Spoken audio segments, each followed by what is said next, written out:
cómo la técnica no puede ser un fin en sí misma, tiene que estar muy bien pensadas las consecuencias. ¿Qué fue que dijo? No entendí. Que no fueron. Ah, no fueron. Porque se sintieron súper expuestas. Porque claro, en ese ambiente de confianza se abren. Pero después, frío afuera, cuando tienen que convivir todos los días, a la pucha, se me fue la boca. ¿No? ¿Por qué dije eso? ¿Por qué? Tiene que haber un grupo muy cohesivo para poder hacer eso y el equipo tiene que estar ahí mucho con más frecuencia. ¿Entienden? Nos sirvió como para las cosas. ¿Quedó claro? ¿Sí? Bien. ¿Piensan una técnica? Yo les voy a pedir la entrevista, creo que ya se puso. Les pedí la entrevista. No quiere decir que no puedan poner otras sugerencias. No de técnicas, sino de estrategias. Trabajo en red, tengo una pregunta con la estabilidad. ¿Podemos plantear que el entrevistador puede ser una psicóloga? Sí, sí, porque ustedes no van a trabajar en soledad. Yo trabajé lo que es multidisciplinariedad, transdisciplinariedad e interdisciplinariedad. Conceptos que ustedes teóricos tienen que estar ahí.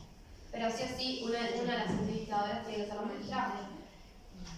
La maestra, la educadora tiene que estar porque Tiene que estar. No podemos poner una psicóloga y una asistente social. Bueno, depende del objetivo. No sé, no te lo puedo decir porque no sé qué problema es ni qué objetivo. Eso va a depender. Primera entrevista. Primera entrevista. No quiere decir que ustedes piensen varias. No, pero la del caso. Situación. La de la situación. Que va la madre a hablar con la directora. ¿Esa es la primera vez que se encuentran? Sí. ¿Sí? Enojada, sí. Antes se habrían visto. Ah, pero no por esa situación. No. Si quieren agregar algo como la situación como para que les cierre, porque obvio no están todos los datos, o sea, pueden agregar. Nosotros partimos de la base de que esto y esto. Van a tener que pensar unas 4 o 5 preguntas que sí o sí no pueden faltar. Otros años me decían, Marta, ¿cómo hago si yo no sé la respuesta de la madre? Hay gente que pone las posibles respuestas y las posibles preguntas en caso de las respuestas. No está mal. Yo creo que igual no es necesario porque yo les estoy pidiendo no que hagan toda la entrevista, sino 4 o 5 preguntas que no pueden olvidarse. La entrevista tiene que estar planificada, porque si no, la familia, y a veces que tiene mucha necesidad de hablar, ¿sí? Se va por las ramas. Y yo me engancho y me pierdo. Y me olvidé cuál era, después me olvidé los objetivos, y después digo, terminó la entrevista y me olvidé de preguntarle esto que era fundamental. Y me olvidé de preguntarle, por ejemplo, si tengo una mamá en un estado casi de indigencia, yo tengo que preguntar qué redes de sostén tiene y si hay redes territoriales y qué apoyo tiene. Si tengo una mamá con depresión, se me derrumba la madre, se me derrumba el niño. Yo no puedo dejar de preguntar si se está atendiendo y sugerirle una atención. Ahí tiene que haber un psicólogo, porque ustedes no pueden hacer derivación. Ahí tiene que estar la maestra y el psicólogo en el caso. Y hasta generalmente 2 o 3. 4 no existen. ¿Está? Bueno, pero por ejemplo, en ese caso... Hasta 3 es mucho a veces. La psicóloga sería como una estrategia. ¿Qué cosa? Hacerla en conjunto con la psicóloga. Sí, claro. Obvio, si necesitas una psicóloga. No, ustedes no trabajan solas. Trabajan en forma interdisciplinaria. No, sí, incluso en el saber familiar también trasciende lo disciplinar. Claro, sí, yo preguntaba si era como, en vez de una técnica, no, o sea... La entrevista es una técnica muy la entrevista sí, o sea, digo, el momento de la entrevista sí, el momento de la entrevista, que puede ser una psicóloga o depende del caso. De la situación. Ahí está, como el trabajo en equipo como una estrategia. Sí. Sí, trabajo interdisciplinario. Sí. Trabajo en red, interinstitucional, no sé, piensen ustedes. Cualquier cosa que sirva para ayudar a encontrar caminos para que mejore la situación. ¿Quedó claro? Y al final están los indicadores de evaluación. Los indicadores de evaluación muchas veces hago nuevos o uso si hice indicadores de observación, uso los mismos. Si aquel problema que tenía al inicio, que por ejemplo en el patio, ¿no? Se peleaban, se gritaban, ¿no? Por ejemplo, o que las niñas quedaban más rezagadas, los varones ocupaban más los espacios, el juego era libre y no estaba organizado. Aquellos indicadores de observación que yo usé al inicio a veces me sirven para evaluar, porque yo voy a aquello y veo si cambió o no cambió. Entonces pasan a ser indicadores de evaluación y puedo agregar algún otro. Si no hice indicadores de evaluación, hago indicadores de evaluación, ¿tá? Para poder ver en el proceso si en función de los objetivos cambió algo de la situación. ¿Quedó claro? A veces nosotros cuando tenemos talleres no les llamamos indicadores de evaluación con familias. Por ejemplo, les llamamos indicadores de satisfacción. ¿Por qué de satisfacción? Porque lo intersubjetivo, los movimientos subjetivos que se generan en el mundo interno de la persona, es muy difícil evaluar. Yo no puedo saber qué cambios estoy generando en este momento en las cabezas de ustedes. ¿Cómo evalúo eso? ¿Se entiende? Si las estoy ayudando a pensar o si no las estoy ayudando a pensar. Si hay algún cambio interno, si hay alguna pregunta, si hay alguna duda, ¿cómo evalúo eso yo en una instancia con familias cuando trabajo un tema? Entonces, ¿qué hacemos? Ponemos indicadores de satisfacción.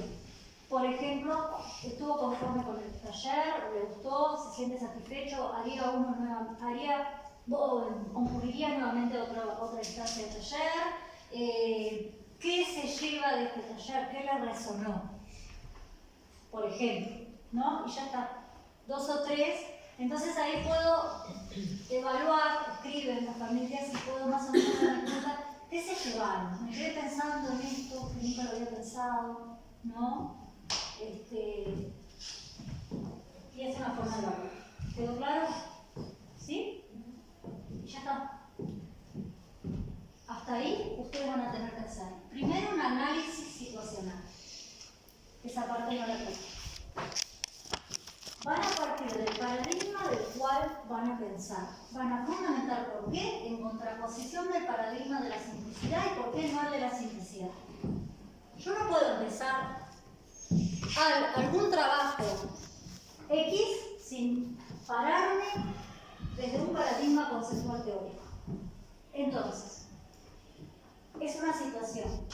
Creo que puse situación arriba. No puse caso. Ya les doy una pista por dónde empezar. Teóricamente. Van a hacer un análisis situacional, todo lo que hablamos, de fundamentar, ¿no? ¿Cuál es el problema? Pero fundamentar por qué. Y hay mucho ahí para hablar. Muchísimo. Mucho. ¿La tienen por ahí la situación? ¿Quieren que la veamos mañana? Lo que podemos hacer ahora Yo solo vi esto. trabajar en entrevista. Solo vi esto, pero hasta el grupo, creo.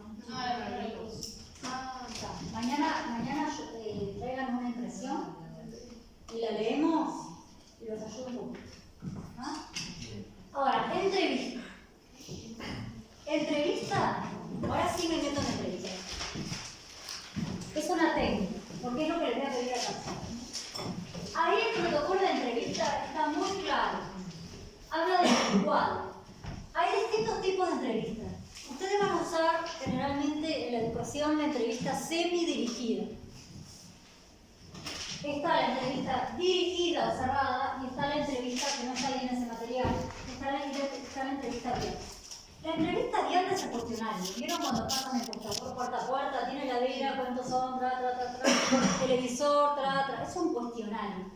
Donde ustedes responden 6, 7, sí, no, Es un cuestionario. Esa es la entrevista, esa es la entrevista cerrada. Vieron que estoy cansada. Esa es la entrevista cerrada. Ese es el cuestionario. ¿Ah? La entrevista abierta es lo que hacemos al principio a veces los psicólogos, no escriban esto. Pero vieron la típica, te escucho, no, yo no hago eso. Pero el psicólogo psicoanalista ortodoxo de la televisión, que a veces la fantasía, ¿no? Muy duro, sijoncito de Iván, ¿no? Yo nada que ver, no ahí, yo tomo mate. ¿No? Y él, te escucho, ¿no? Eso abre el campo. ¿Para qué? Para que el otro que está delante mío, el entrevistado, se explaye. O sea, libre. ¿Se qué? Libre. Exacto. Esa es la entrevista abierta. Yo con una oración abro el campo para que el otro que tengo enfrente se empiece a explayar. Porque la persona que yo tengo enfrente viene con sus objetivos también. No se olviden. Viene con expectativas en relación a la entrevista. Y también viene con cosas para decir, ¿sí? Y objetivos en relación a su entrevista. A esta entrevista que voy a tener con la maestra o con la psicóloga. Necesito que me expliquen, murió mi hijo, es horrible porque también pasó el otro día, pero murió mi hijo y necesito que me expliquen cómo explicarle la muerte a mis otros hijos. Ahí está el objetivo de la madre o del padre que tengo delante. ¿Está? Ahí coinciden los objetivos del equipo con la persona que tengo delante. ¿Se entiende? Uno de los objetivos. Pero si yo veo que está en una depresión, yo ahí voy a plantear otro objetivo. Derivación como psicóloga a psiquiatra y a psicóloga. ¿Quedó claro? Me abro otros objetivos. Los maestros no derivan. No se olviden de eso. Por eso hay que trabajar siempre de forma interdisciplinaria. Ustedes pueden sugerirle a una mamá por qué no lo lleva al pediatra, porque ven que el nene está un poco nervioso. Sugerirle, pero no pueden hacer una derivación. El psicólogo. ¿Quedó claro? Bien. Digo porque si no dicen nada, derivamos a. Y me voy a poner esta más. Salvo que sea el psicólogo. ¿Quedó claro?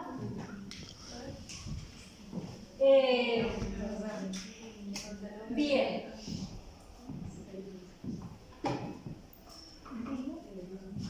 Esta es una semi-dirigida.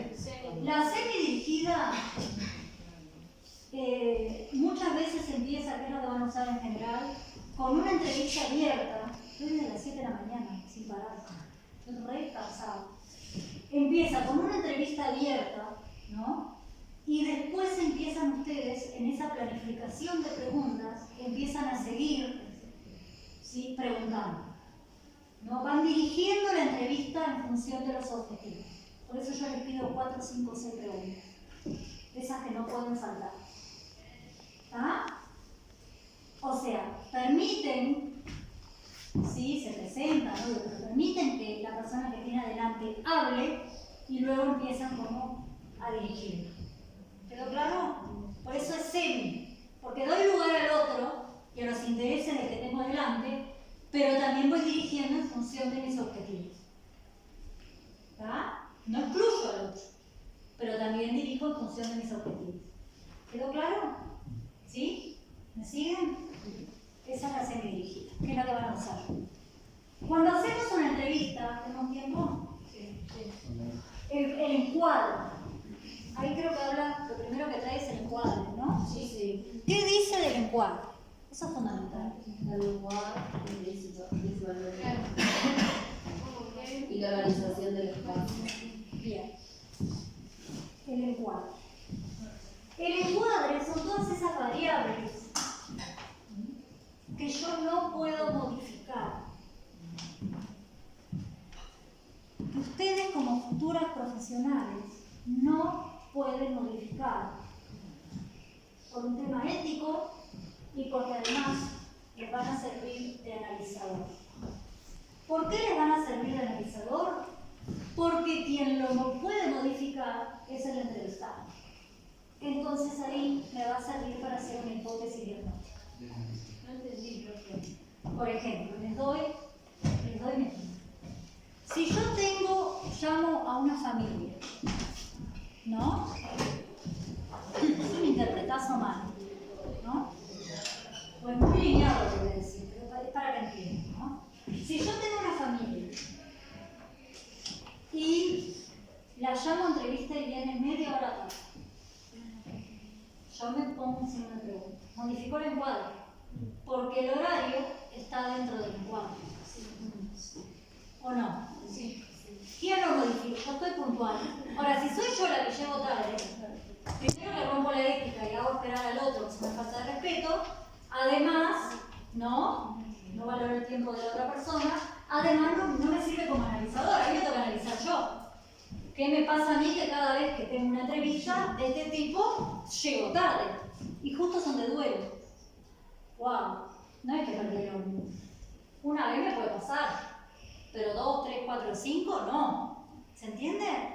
Es un analizador. A veces el signo de pregunta es, acá hay resistencias. Tienen miedo quizás las familias de lo que el docente le va a decir. Capaz que el docente siempre lo llama para decirle cosas horribles de su hijo. Entonces ahí me toca analizar yo.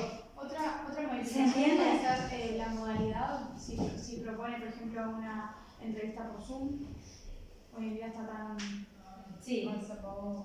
¿Y cuál sería la modificación? No, por ejemplo, si vos Había planificado presencial. claro, habías planificado una entrevista presencial y Cancelar y por te eso. cancelan porque quieren Zoom, por ejemplo. Eso también puede ser un indicador, ¿verdad? Generalmente con familia jamás se realizan entrevistas por Zoom. Yo no lo veo, no considero que sea pertinente tener una entrevista por Zoom con Es familia. difícil ver lo gestual y corporal por sí. Contener, porque uno tiene, ahora vamos a ver lo que implica una entrevista. Implica generar un ambiente y una coraza afectiva muy importante para el otro, para que el otro se pueda abrir. Bueno, por eso en el encuadre dice que tiene que ser un ambiente propicio, justamente donde si se da otras situaciones no tengas tercero, la comunicación pueda ser fluida. Exacto. Pues, A ver, yo como psicóloga sí trabajo online con gente de Piriápolis, de Colonia, ¿no? Pero ¿qué pasa? No es lo que más recomiendo. No es lo que más recomiendo. Sí trabajo online. O gente que a veces me dice, Marta, no puedo ir, pero nos conectamos a Zoom. Pero es por conveniencia de ellos, no tuyo. No, claro, están a distancia a veces, ¿no? Y bueno, y se está usando esa modalidad nueva de psicología.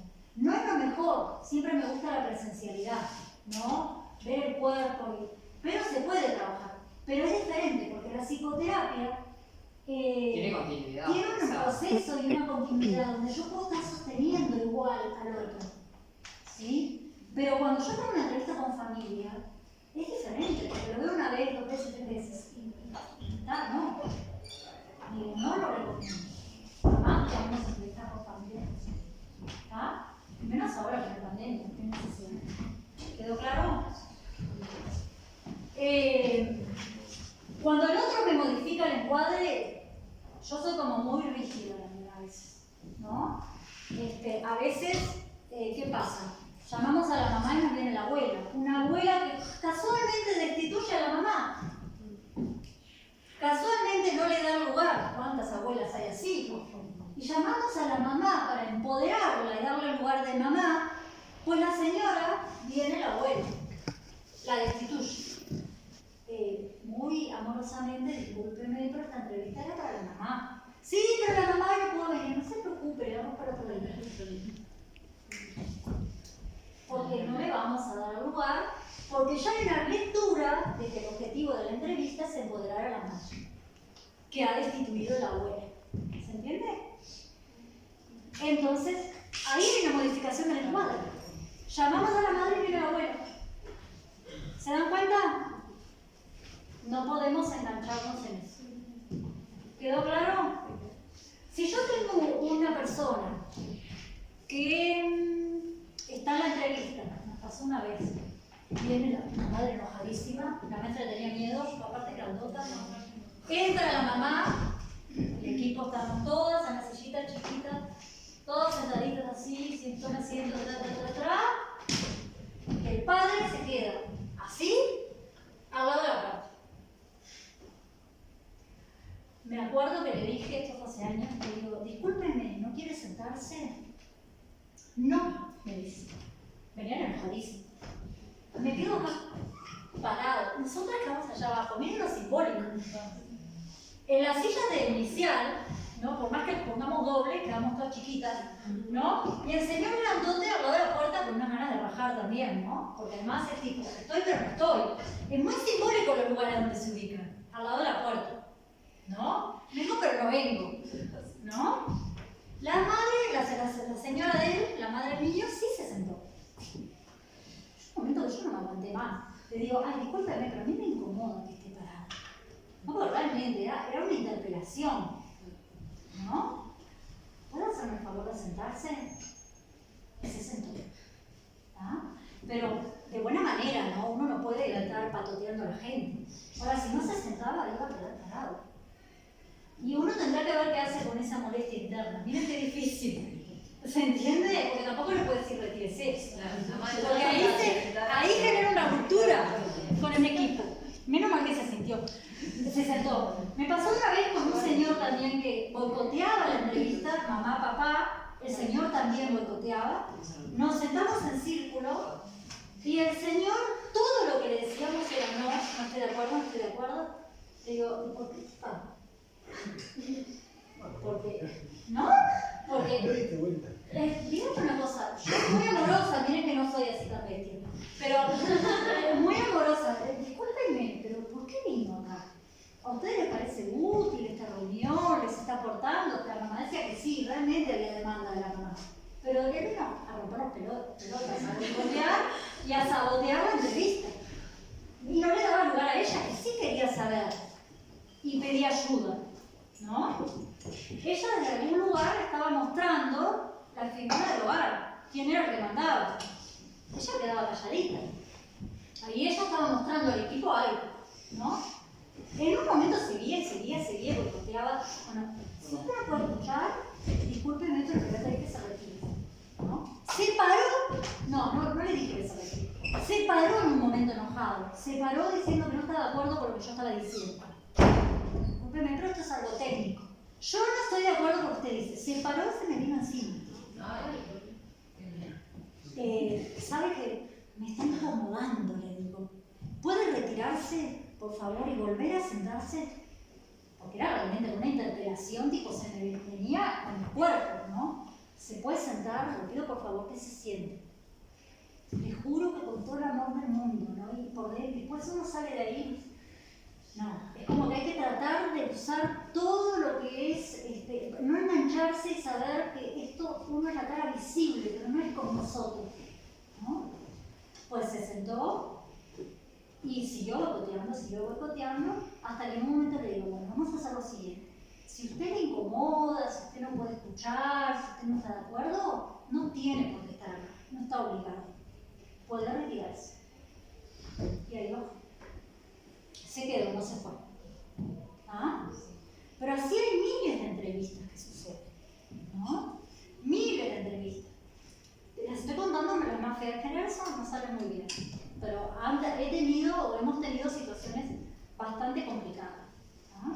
Con un psicólogo de la facultad muy reconocido, que para mí estaba con consumo de drogas encima. Y cuando yo empecé a presentarme, me acuerdo que me hacía tipo la guitarra así, como que estaba tocando la guitarra, tipo, estaba, mija, pero estaba presentándome. ¿Pero estaba contigo haciendo la entrevista? No, él era el padre del niño que tenía la presunción de Petropíster. Pero claro, el psicólogo, una herida narcisista salada, ¿no? Pero no llegamos a decirle nada.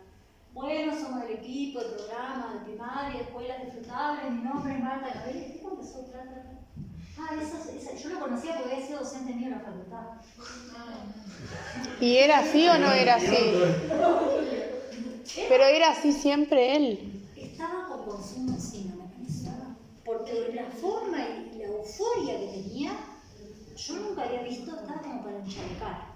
Una cosa así. Mi amiga, mi compañera, uno se hace amigo de las personas que trabajan tantos años, la trabajadora social quedaba muda. Porque aparte ahora somos dos psicólogos, pero en ese momento era yo sola. Estaba muda, me acuerdo, ¿no? Y yo amorosamente le decía, bueno, no le puedo decir el nombre, pero calmate, tranquilizate, se paraba, se sentaba, estaba con euforia total, estaba muy mal, ¿no? Bueno, pero a ver, tranquilo, nosotros venimos para ayudarte, no te sientas mal. Gritaba, se paraba, se sentaba. De pronto dio un botazo, puerta de vidrio, ¡praf! Y se fue. Quedamos los dos. Nunca nos pasó una cosa así. Ahí sí quedé traumatizada. Eso me traumatizó. Pero después, en general, las entrevistas son súper manejables y miren que hemos tenido millones. ¿Ah? Pero nunca podemos engancharnos en esta locura, ¿se entiende? Siempre hay que mantener la calma, el el tono de voz, el sostén afectivo, y pensar que eso no es algo personal a nosotros. Eso tiene que ver con que somos la cara visible, y los maestros son la cara visible de muchas angustias y malestares. Y les va a caer la violencia encima. No se enganchen. ¿Quedó claro? ¿Estamos a la hora? Está. Bien. Más o menos, seguimos mañana en cuadre, ¿está?